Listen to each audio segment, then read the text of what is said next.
அனைவருக்கும் வணக்கம். யோக ஜாதகம் எப்படி இருக்கும் அப்படின்னு சொல்லி இப்போ கிளாஸ் எடுத்தோம். யோக ஜாதகம் அப்படின்னா எந்த ஒரு மனுஷனாக இருந்தாலும் பார்த்திங்கன்னா என்ன நினைப்பாங்க, நம்மளுக்கு எல்லாமே யோகமாக நடக்கணும், எல்லாமே அதிர்ஷ்டமாக நம்மளுக்கு எல்லாமே நடக்கணும், இந்த லக்குன்றது லைஃப்பில் நம்மளுக்கு எப்பயுமே இருக்கணும், அதே மாதிரி சந்தோஷமாக எப்பயுமே நம்ம வாழணும்,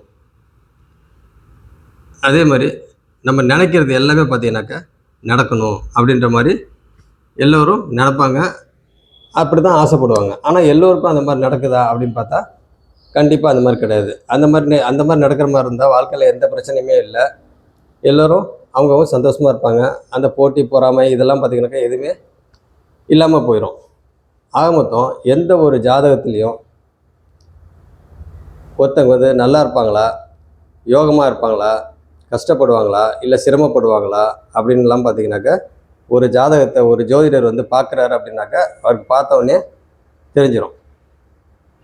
அதே போல் ஜாதகத்தில் பார்த்திங்கன்னா அதிக சுபத்துவமாக எந்த கிரகம் இருக்குதோ அந்த கிரகத்தின் எண்ணங்கள், சிந்தனை, செயல்பாடு, தொழில் இதெல்லாம் பார்த்திங்கன்னா அந்த கிரகத்தோட தொழில் அமையறதுக்கு வாய்ப்பு இருக்குது. அந்த மாதிரி தான் அமையும். இது நம்ம பொதுவாக சொல்கிறது.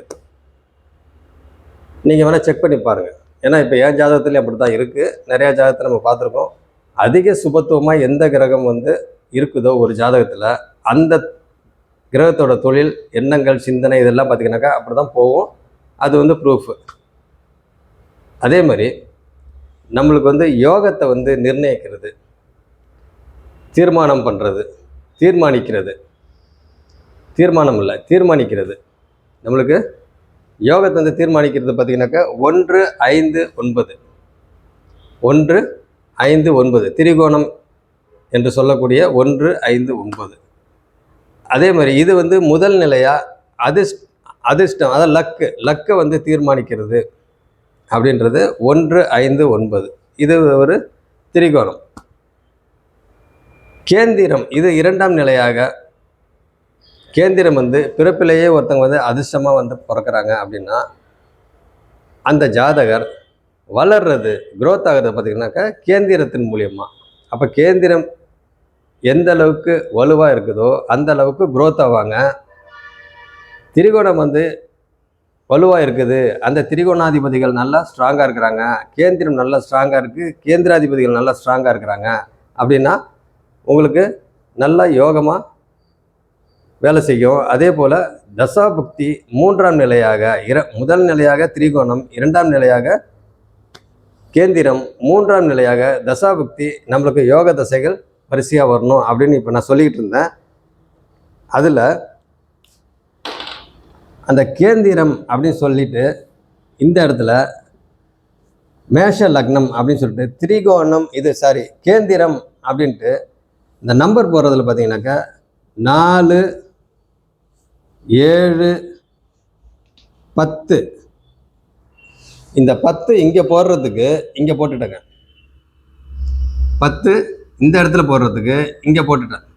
அதனால் இது தப்பு. அதனால் இது தப்பு.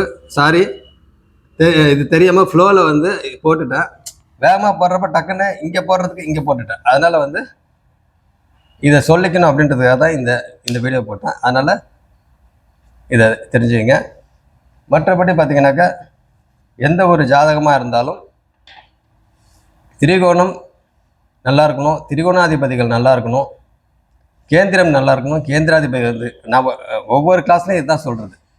திரிகோணம், திரிகோணாதிபதிகள், கேந்திரம், கேந்திராதிபதிகள், அடுத்தது தசாபக்தி நம்மளுக்கு சப்போர்ட் பண்ணணும். இதுதான் இது 3மே நல்லா இருந்துச்சுன்னா ஒரு ஜாதகம் யோகா ஜாதகமாக இருக்கும் அப்படின்னு சொல்லிட்டு இதெல்லாம் முடிச்சுக்கிறேன்.